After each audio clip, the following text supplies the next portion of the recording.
ಇವತ್ತಿನ ಮಾಧ್ಯಮಗಳಲ್ಲಿ, ಕೆಲವು ಆಯ್ದ ಮಾಧ್ಯಮಗಳಲ್ಲಿ HMTಯ ಕಾರ್ಖಾನೆ ಏನಿದೆ, ಆ ಕಾರ್ಖಾನೆಯ ಭೂಮಿಯ ಬಗ್ಗೆ ಒಬ್ಬ ರಾಜ್ಯದ DFO ಅವರ ಒಂದು ನಿವೃತ್ತಿ ಹೊಂದೋದಕ್ಕಿಂತ ಒಂದು ವಾರದ ಮುಂಚೆ ಈ ಒಂದು ಆದೇಶವನ್ನು ಹೊರಡಿಸಿ, ಕಾನೂನು ಬಾಹಿರವಾಗಿಯೇ ಹೇಳ್ತೀನಿ ನಾನು, ಕೋರ್ಟ್ಗೆ ಸಬ್ಜುಡಿಸಿದ್ರು. ಈಗಾಗಲೇ ಈ ಒಂದು ಭೂಮಿಗೆ ಸಂಬಂಧಪಟ್ಟಾಗೆ HMT ಮತ್ತು ರಾಜ್ಯ ಸರ್ಕಾರದ ನಡುವೆ ಇನ್ನೂ ಮ್ಯಾಟರು ಕ್ಲೋಸ್ ಆಗಿಲ್ಲ. ಇವತ್ತು ಅಲ್ಲಿ ವಾದ ಪ್ರತಿವಾದದ ಹಂತದಲ್ಲಿ ಇರ್ತಕ್ಕಂಥದ್ದೇನಿದೆ, ಈ ಅಧಿಕಾರಿಗೆ ಯಾವುದೇ ರೀತಿಯ ಒಂದು ಆದೇಶವನ್ನು ಮಾಡ್ತಕ್ಕಂಥದ್ದಕ್ಕೆ ಕಾನೂನು ಬಾಹಿರವಾಗಿ ತೆಗೆದುಕೊಂಡಂಥ ನಿರ್ಧಾರ ಏನಿದೆ, ಕೋರ್ಟ್ನ ತೀರ್ಪು ಬರದೆ ಇವರೇ ಏಕಾಏಕಿ ಏನೋ ಒಂದು ಸುಮೋಟೋ ತಗೊಂಡಿದ್ದಾರೆ ನಿರ್ಧಾರ. ಬಹುಶಃ ಈ ರಾಜ್ಯದ ಕಾಂಗ್ರೆಸ್ ಸರ್ಕಾರಕ್ಕೆ ಯಾವುದೇ ಸರ್ಕಾರಿ ಸ್ವಾಮ್ಯದ ಕಾರ್ಖಾನೆಗಳು ಉಳಿಬಾರ್ದು ಅಂತಕ್ಕಂಥದ್ದು ಇವರು ತೀರ್ಮಾನಕ್ಕೆ ಬಂದಿದ್ದಾರೆ. ಈ ಸರ್ಕಾರದ ಹಲವಾರು ರೀತಿಯ ತಪ್ಪು ನಿರ್ಧಾರಗಳಿಂದ ಈಗಾಗಲೇ NGFನ ಭೂಮಿಯ ಒಂದು ಅಕ್ರಮಗಳನ್ನೇನು ನಡೆಸಿದ್ರು, ಇವತ್ತು ಈ ಒಂದು ನಿಮ್ಮ ಮೈಸೂರು ಪೇಪರ್ ಮಿನರಲ್ಸು ಅದರ ಹಣೆಬರ ಏನಾಗಿದೆ ಶಿವಮೊಗ್ಗದಲ್ಲಿ. ಈ ಕಾರ್ಖಾನೆಯನ್ನು ನಾವು ಪುನಶ್ಚೇತನಗೊಳಿಸಬೇಕು ಅಂತ ಹೇಳಿ ನಾನು ಕೇಂದ್ರದಲ್ಲಿ ಮಂತ್ರಿ ಆದಮೇಲೆ ಕೇಂದ್ರ ಸರ್ಕಾರದ ಒಂದು ಡಿಸ್ಇನ್ವೆಸ್ಟ್ಮೆಂಟ್ನ ತೀರ್ಮಾನಗಳೇನಾಗಿದೆ ಅದನ್ನು ಹಿಂಪಡೆದು ಕ್ಯಾಬಿನೆಟ್ನಲ್ಲಿ ಈ HMTಯ ಒಂದು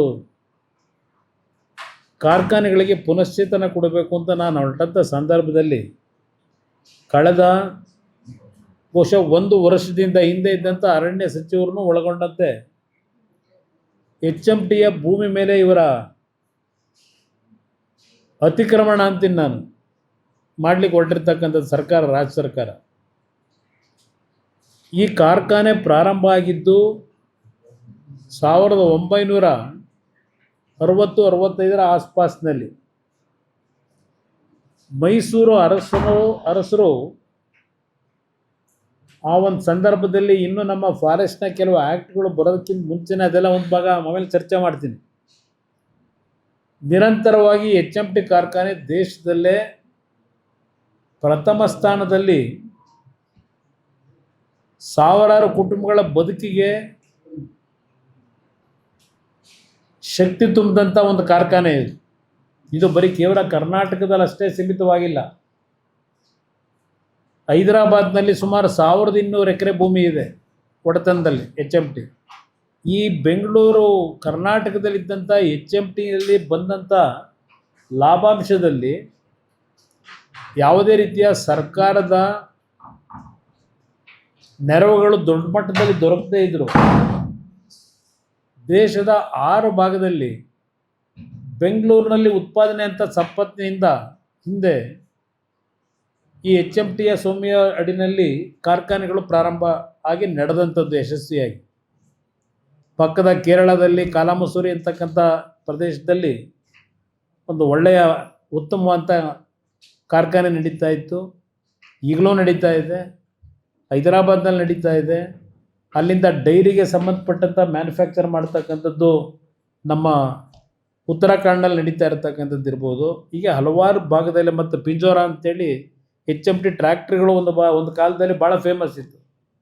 ಅದು ದೊಡ್ಡ ಮಟ್ಟದಲ್ಲಿ ನಡೆದಂಥದ್ದು, ಇವತ್ತು ನಿಷ್ಕ್ರಿಯವಾಗಿರ್ತಕ್ಕಂಥದ್ದು. ಇದೆಲ್ಲವನ್ನು ನಾನು ಗುರುತಿಸಿ ಕೇಂದ್ರದ ಸರ್ಕಾರ ಪ್ರಧಾನಮಂತ್ರಿಗಳು, ಗೌರವಾನ್ವಿತ ಪ್ರಧಾನಮಂತ್ರಿಗಳು ಮತ್ತು ಆರ್ಥಿಕ ಸಚಿವರು ಅವರನ್ನು ಇವತ್ತು ಹಲವಾರು ಬಾರಿ ಭೇಟಿ ಮಾಡಿ ಸದ್ಯದಲ್ಲೇ ಬಹುಶಃ ಮೊನ್ನೆ ನಡೀಬೇಕಾಗಿತ್ತು ಈ ಒಂದು ಕಾರ್ಖಾನೆಗೆ ಸಂಬಂಧಪಟ್ಟಂಥ ರಿವೈವಲ್ಗೆ ಪ್ಲ್ಯಾನ್ ಇದೇನು ಕೊಟ್ಟಿದ್ದೇವೆ ನಾವು ಆರ್ಥಿಕ ಇಲಾಖೆಗೆ ಪ್ಯಾರಿಸ್ಗೆ ಹೋಗಬೇಕಾದಂಥ ಹಿನ್ನೆಲೆಯಲ್ಲಿ ಆರ್ಥಿಕ ಸಚಿವರು ಅದನ್ನು ಮುಂದಿನ ವಾರಕ್ಕೆ ಅಂತೇಳಿ ನಿಗದಿ ಮಾಡಿತ್ತು ಸಮಯ.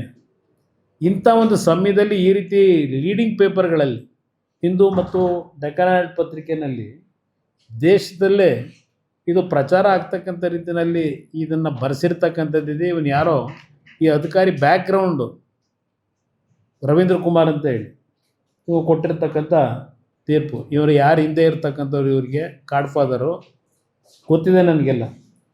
ಈ ವ್ಯಕ್ತಿ ಹಿಂದೆ ಇದು ಹಿನ್ನೆಲೆ ಯಾವ ರೀತಿ ಪಾಪ ಇವರು ಅರಣ್ಯ ಇಲಾಖೆನ ಉಳಿಸ್ಲಿಕ್ಕೆ ಕಷ್ಟಪಟ್ಟಿದ್ದಾರೆ, ಹಲವಾರು ಮಾಹಿತಿಗಳಿದೆ.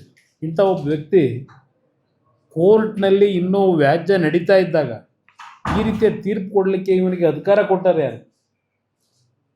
ಇವತ್ತು ಈ ಕಾರ್ಖಾನೆಗಳು ಉಳಿಬಾರ್ದು ಅನ್ನೋದೇ ಕರ್ನಾಟಕದಲ್ಲಿರ್ತಕ್ಕಂಥ ಈ ಸರ್ಕಾರಗಳ ನಡವಳಿಕೆ. ಇವತ್ತು ಸುಮಾರು 3,000 ಕೋಟಿ ರೂಪಾಯಿಗಳನ್ನು ಈ ಕಾರ್ಖಾನೆ ಅಭಿವೃದ್ಧಿಗೆ ಈಗಾಗಲೇ ದೊಡ್ಡ ಮಟ್ಟದಲ್ಲಿ ನಾವೇನು ಹಲವಾರು ತಂತ್ರಜ್ಞರ ಜೊತೆ ಚರ್ಚೆ ಮಾಡಿ ಇವತ್ತು ಕೆಲವು ತೀರ್ಮಾನಗಳಾಗಿದೆ.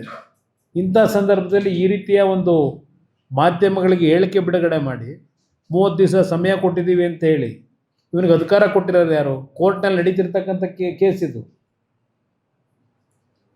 ಅದರಿಂದ ಇದೇನೋ 15,000 ಕೋಟಿ. ಹೌದಪ್ಪ, 15,000 ಕೋಟಿ. ಸಿದ್ದರಾಮಯ್ಯನವರೇ, ನಿಮ್ಮ ಈಗಿನ ಸಚಿವರನ್ನು ಕೇಳ್ತೀನಿ, ಇದರಲ್ಲಿ ಎಷ್ಟೆಷ್ಟು ಜಾಗ ಅವ್ರದ್ದಿದೆಯೋ ಗೊತ್ತಿಲ್ಲ, ಯಾವ್ಯಾವ ಪೊಲಿಟಿಷಿಯನ್ಗಳದ್ದಿದೆ ಅಂತೇಳಿ. ಇಲ್ಲಿ ಪಾಪ ಅವರೇ ಕೊಟ್ಟವ್ರು, ಇಲ್ಲಿ ತರಿಸ್ದೆ. ಅದಕ್ಕೇ ಆದೇಶದ ಪ್ರತಿ ಅವ್ರು ಮಾಡಿರೋದೇ ಈಗ ಪ್ರೊಸೀಡಿಂಗ್ ಮಾಡಿ. ಇವ್ರಿಗೆ ಯಾವ ಪವರ್ ಕೊಟ್ಟಿದ್ರು, ಯಾರು ಕೇಳಿ ಮಾಡಿದ್ದಾರೆ, ಇದು ಒಂದು ಭಾಗ. 15,000 ಕೋಟಿ ವ್ಯಾಲ್ಯೂ. ಹೌದಪ್ಪ, 15 ಅಲ್ಲ, ಇನ್ನೂ ಜಾಸ್ತಿನೇ ಇರ್ಬೋದು. ನಾನು 15,000 ಕೋಟಿಗೆ ಸೀಮಿತ ಮಾಡೋದಿಲ್ಲ ಆ ಜಾಗನ. ಇಲ್ಲಿ 173 ಎಕರೆ ಅಂತ ಹೇಳಿದ್ರಲ್ಲ, ಏನೋ ಬರ್ಕೊಂಡವ್ರಲ್ಲ ಇವತ್ತು. ಈ 173 ಎಕರೆ ಎಲ್ಲಿಂದ ಪ್ರಾರಂಭ ಆಗಿದ್ದಿದ್ದು?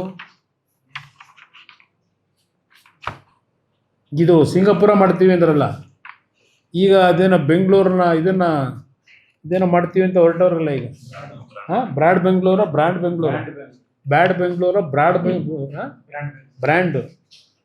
ಬ್ರ್ಯಾಂಡ್ ಮಾಡೋಕ್ಕೆ ಹೊರಟವ್ರಲ್ಲ. ಇದು ಯಾವ್ಯಾವ ಡೇಟ್ನಲ್ಲಿ ಈ 173 ಎಕರೆ ಸೇಲ್ ಮಾಡಿರೋದು?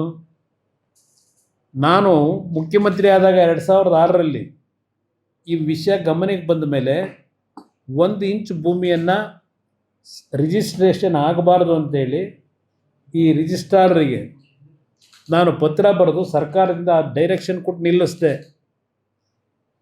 ಅದಕ್ಕಿಂತ ಮುಂಚೆ ಯಾವ್ಯಾವ ಇಯರ್ನಲ್ಲಿ ಎಷ್ಟೆಷ್ಟು ಎಕರೆ ಸೇಲ್ ಯಾರಿಗೆ ಮಾಡಿದ್ದಾರೆ, ಸರ್ಕಾರದ ಸ್ವಾಮಿಗೆ ಕೊಟ್ಟಿದ್ರೆ ಬೇರೆ, ಕೆಲವು ಕೊಟ್ಟಿದ್ದಾರೆ ಇಸ್ರೋಗೆ ಮಗದೊಂದಕ್ಕೆ, ಅದು ಸರ್ಕಾರದ ವ್ಯಾಪ್ತಿಯಲ್ಲೇ ಇರ್ತಕ್ಕಂಥದ್ದು.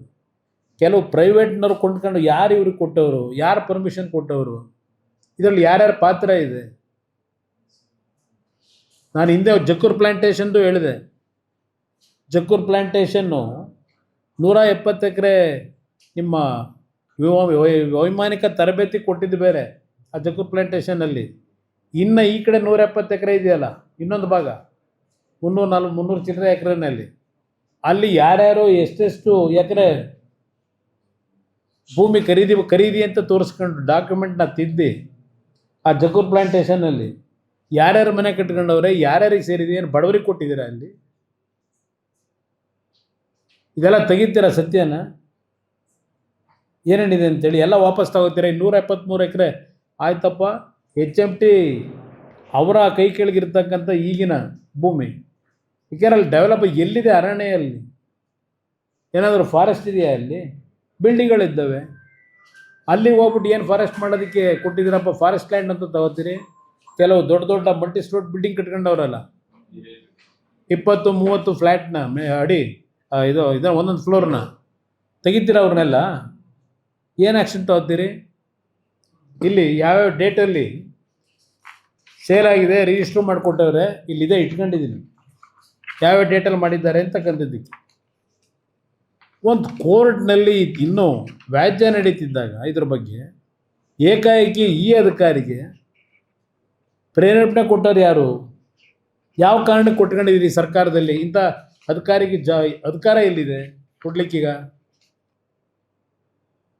ಕೊಟ್ಕೊಂಡವ್ರು 15/6/2026 ಮೊನ್ನೆ ರಿಟೈರ್ ಆಗವ್ರೆ 30ನೇ ತಾರೀಕು. ಇದು ಪರಿಸ್ಥಿತಿ ಇರತಕ್ಕಂಥದ್ದು. ನಾನು HMTಲಿ ಕೆಲಸ ಮಾಡ್ತಕ್ಕಂಥ ನೌಕರರಿಗೂ ಗಾಬರಿ ಆಗಬೇಕಾಗಿಲ್ಲ ಅಂತ ಹೇಳ್ತೀನಿ. ಇವತ್ತು HMTಯ ವಾಚ್ಗಳು ಸಂಪೂರ್ಣವಾಗಿ ಮುಚ್ಚೋಗಿತ್ತು ತಯಾರು ಮಾಡ್ತಕ್ಕಂಥದ್ದು. ಇವತ್ತು ಡಿಮ್ಯಾಂಡ್ ಮಾರ್ಕೆಟಲ್ಲಿ 1,000 ಮಾಡ್ತಾ ಇದ್ದಿದ್ದು ಈಗಾಗಲೇ ಮುಗಿದೋಗಿತ್ತಲ್ಲ, ಶುರು ಮಾಡಿ ಈಗ 9,000 10,000 ಪ್ರತಿದಿನ ಮಾಡ್ತಕ್ಕಂಥದ್ದಕ್ಕೆ ಈಗಾಗಲೇ ಒಂದು ಚಾಲನೆ ಕೊಟ್ಟಿದ್ದೇವೆ. ಇದು ಹಾಕಿರೋದು ಅಂಬೇಡ್ಕರ್ ಚಿತ್ರ ಇರತಕ್ಕಂಥ ವಾಚ್, ಇದು HMT ವಾಚ್. ಇವತ್ತು ಇದಕ್ಕೆ ಎನ್ಕರೇಜ್ಮೆಂಟ್ ಕೊಡಬೇಕು. ನೀವು HMT ವಾಚ್ ಅಷ್ಟೇ ಅಲ್ಲ, ಹಲವಾರು ಮೆಷಿನ್ ಟೂಲ್ಸ್ಗೆ ಇವತ್ತು ರಷ್ಯಾದ ಒಂದು ಕಂಪ್ನಿ ಸಹ ಒಂದು ನಮ್ಮ ಜೊತೆಯಲ್ಲಿ ಕೈ ಜೋಡಿಸ್ತಾ ಇದ್ದಾರೆ ಈಗ, ಅದನ್ನು ಇಂಪ್ರೂವ್ ಮಾಡ್ತಕ್ಕಂಥದ್ದಕ್ಕೆ.